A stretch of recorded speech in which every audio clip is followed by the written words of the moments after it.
The Sixers are back!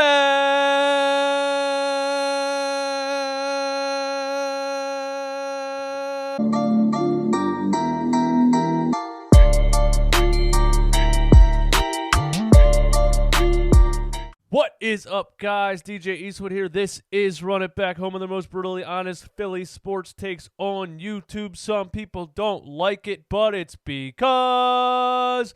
Go ahead and finish that in the comments. If you are new to this channel, please hit the subscribe button. If you watch these videos all the time and you are not subscribed, please just take a quick second and click the subscribe button. It helps me out greatly. And please hit the like button on the video. Helps me rank up in YouTube. Welcome, guys. The Sixers are back. We have sports to talk about. I'm so happy about it. The All-Star game was okay. All-Star weekend was cool. It was fun. I was impressed, but it wasn't quite like Sixers basketball, so I am very excited that we are back to business.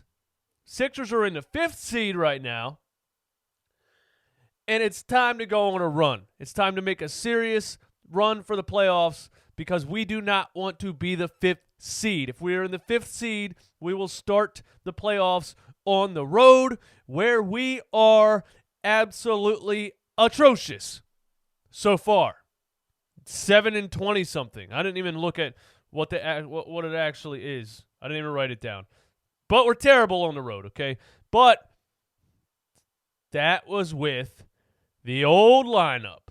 And the old lineup was with Al Horford starting. And I finally got my wish against the Clippers last week or 2 weeks ago, whenever the last Sixers game was. I finally got my wish. Al Horford came off of the bench. Brett Brown finally listened to me, and it worked to perfection. I know I should work for the Sixers front office, but I'll just stay on YouTube because this is easier and less pressure, because if I'm wrong, like, nothing actually happens. But if I'm right, I take all the credit. You know how I do it. Let's talk about the Nets, okay?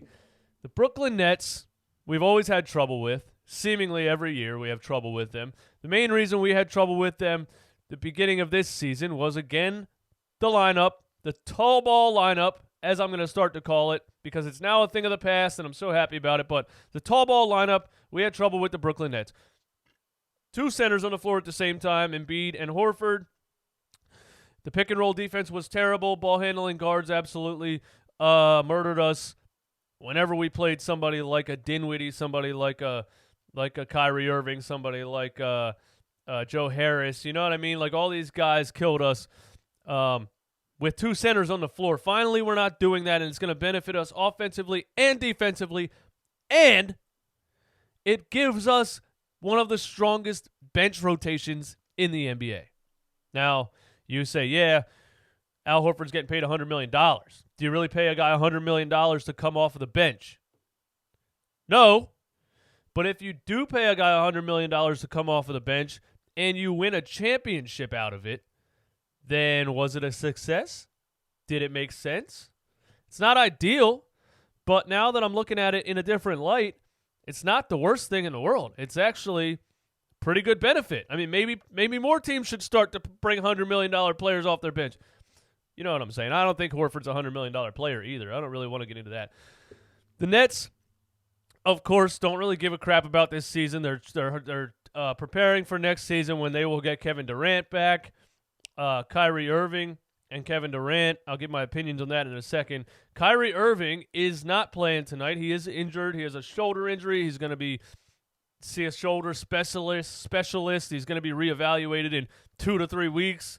Just saying shoulder reevaluated 2 to 3 weeks gives me Markelle Fultz nightmares. But it's not my team this time. It's Brooklyn. Sorry about your luck. But yeah, Kyrie Irving's injured. He's not playing. But honestly, in my personal opinion, that doesn't really change much because I don't think the Nets are better when Kyrie Irving's on the floor. And I didn't look up the statistics on their offensive rating or anything like that, but I'm pretty sure the numbers would back it up. I don't think Kyrie Irving makes any NBA team a better team as the number one option. Kyrie Irving's role when he was playing alongside LeBron in Cleveland was the perfect role for him because he didn't have to be a leader. He didn't have to run the offense, really. He didn't have to do anything but take the ball when it was his turn and break his man down one-on-one and get buckets because that's all he can really do. Now, he is fantastic at it. Don't get me wrong. He's one of the best one-on-one scorers you might ever see. But as far as running a team, facilitating, making the right play, leading guys, not Kyrie Irving. I actually think Spencer Dinwiddie's a better player than Kyrie Irving in general. I think he's a better team player. I think it reads the floor better. I think the chemistry's better. I think the team is better with Spencer Dinwiddie handling the ball more than Kyrie Irving. But yeah, Kyrie Irving is out.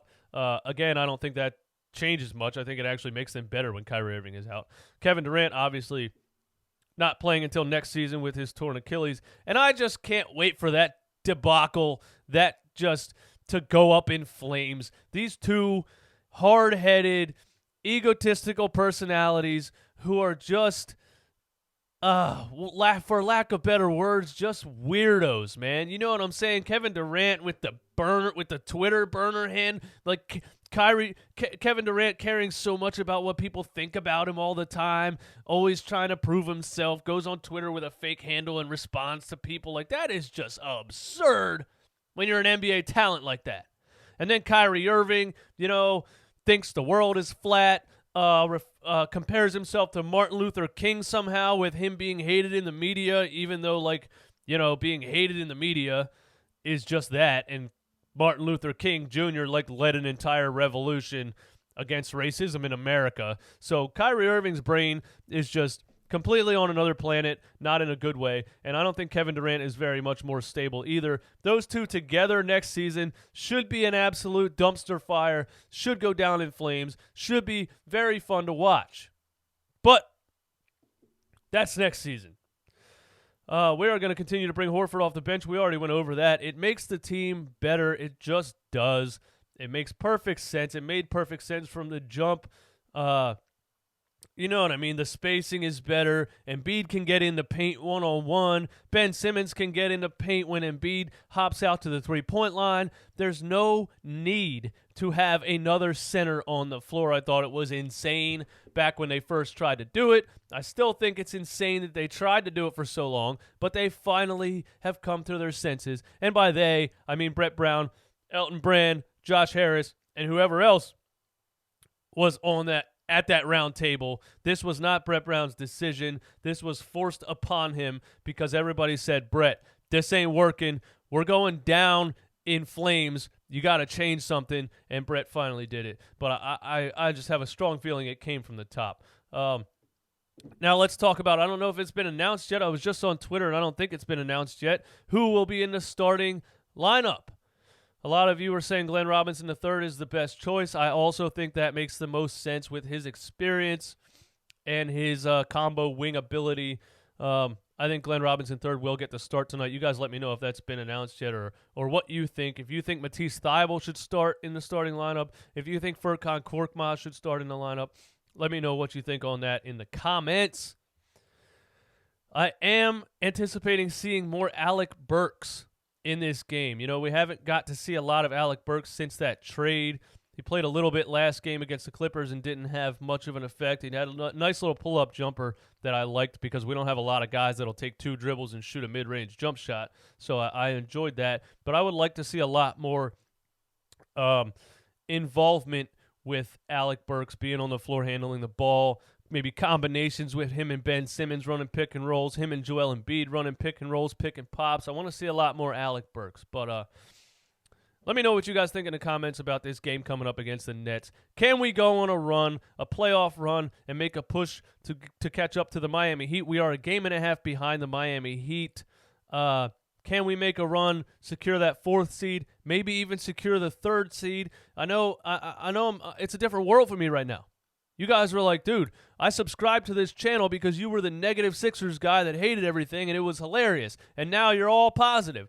But it's just the way it is. I'm all positive now because I got my wish. They finally got Al Horford to the bench and opened up this offense, and I just could not be happier about it. And it makes me feel good because it's refreshing. I'm excited now. I am excited to watch the Sixers move forward. I think their potential is unlimited now. You know, I was saying a couple weeks ago, this team is not going to the finals. This team will not work, will not work, will not work. The main issue, I think, has been solved.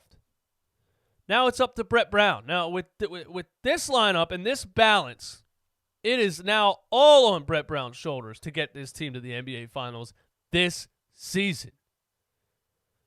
But I'm becoming much more optimistic with how they looked against the Clippers last week or whenever their last game was. I'm becoming much more optimistic. So answer that question for me, too, in the comments, ladies and gentlemen. Do you think this team has a chance to make it to the NBA Finals with this rotation? It's a different team now, man. It's a totally different team. I'm serious. I'm still blown away by what they looked like against the Clippers. I hope they keep it going. I'm just so excited, man. Give me all your thoughts in the comments. I'm out of here, guys. My name is DJ Eastwood. This is the Run It Back podcast. Thank you for listening. I'm so hyped to watch this game tonight. Let's blow them out, man. I want a 30-point victory. The Nets without Kyrie, come on, man. Let's blow them out. Subscribe to the channel if you're not subscribed already. Do me a huge favor and hit the like button. You guys have a blessed night. Peace.